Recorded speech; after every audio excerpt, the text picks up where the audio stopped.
மாலத்தீவில் ஏப்ரல் 21ஆம் தேதி நாடாளுமன்ற தேர்தல் நடைபெற உள்ளது.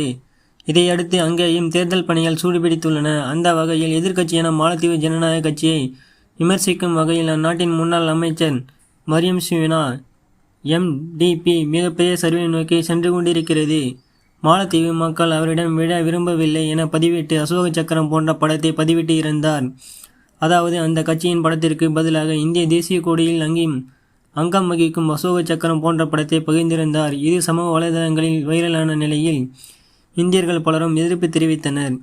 இதையடுத்து அவர் மன்னிப்பு கோரியுள்ளார். இது குறித்து அவர் தன் எக்ஸ் தளத்தில் தனது சமீபத்திய பதிவின் கருத்தால் ஏதேனும் குழப்பம் ஏற்பட்டிருந்தால் அதற்கு எனது மனப்பூர்வமான மன்னிப்பை தெரிவித்துக் கொள்கிறேன். மாலத்தீவின் எதிர்க்கட்சியான MDP நான் அளித்த பதில் பயன்படுத்தும் படம் இந்திய கொடியை சார்ந்திருந்தது என் கவனத்துக்கு கொண்டு வரப்பட்டது. இது முற்றிலும் தற்செயலானது என்பதை நான் தெளிவுபடுத்த விரும்புகிறேன். மேலும் இது ஏதேனும் தவறான புரிதலை ஏற்படுத்தியிருந்தால் அதற்காக நான் வருந்துகிறேன். இந்தியாவுடனான உறவை மாலத்தீவு ஆழமாக மதிக்கிறது. எதிர்காலத்தில் நான் பகிரும் உள்ளடக்கத்தை சரிபார்ப்பதில் அதிக விழிப்புணர்வுடன் இருப்பேன் என தெரிவித்துள்ளார். இந்தியாவை பற்றி விமர்சிப்பது மரியம் சிவினாவுக்கு இது முதல் முறையல்ல. ஏற்கனவே இந்த ஆண்டு தொடக்கத்தில் பிரதமர் நரேந்திர மோடியின் லட்சத்தீவு பயணம் குறித்து சர்ச்சைக்குரிய வகையில் கருத்து கூறிய 3 அமைச்சர்களில் அவரும் ஒருவர். அதைத் தொடர்ந்து அவர் அமைச்சர் பதவியிலிருந்து நீக்கப்பட்டார் என்பதும் குறிப்பிடத்தக்கது.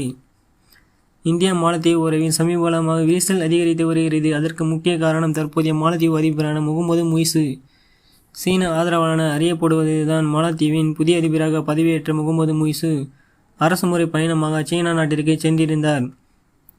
அங்கு அவர் அந்நாட்டுடன் பல்வேறு யுக்திகளை முன்னெடுத்தார். அப்போது இரு நாடுகளுக்கும் இடையே பல்வேறு ஒப்பந்தங்கள் கையெழுத்தாகின. அதன் ஒரு அங்கமாக தாயகம் திரும்பிய முகமது அதிபர் முய்சு மாலத்தீவில் இருந்து இந்திய தனது படைகளை வாபஸ் பெறும் காலக்கெடு விடுத்தார். அதன்படி இந்திய இராணுவ வீரர்களும் முதற்கட்டமாக தாயகம் திரும்பினர். இது மேலும் இரு நாடுகளுக்கு விரிசலை தூண்டியது. இதற்கு பிறகு மாலத்தீவின் பொருளாதார நிலைக்கு ஏற்ப கடனை திருப்பி செலுத்துவது குறித்து இந்திய அரசுடன் பேச்சுவார்த்தை மேற்கொண்டு வருகிறேன் என இந்திய அரசின் ஆதரவை பெற பல்டி அடித்தார்.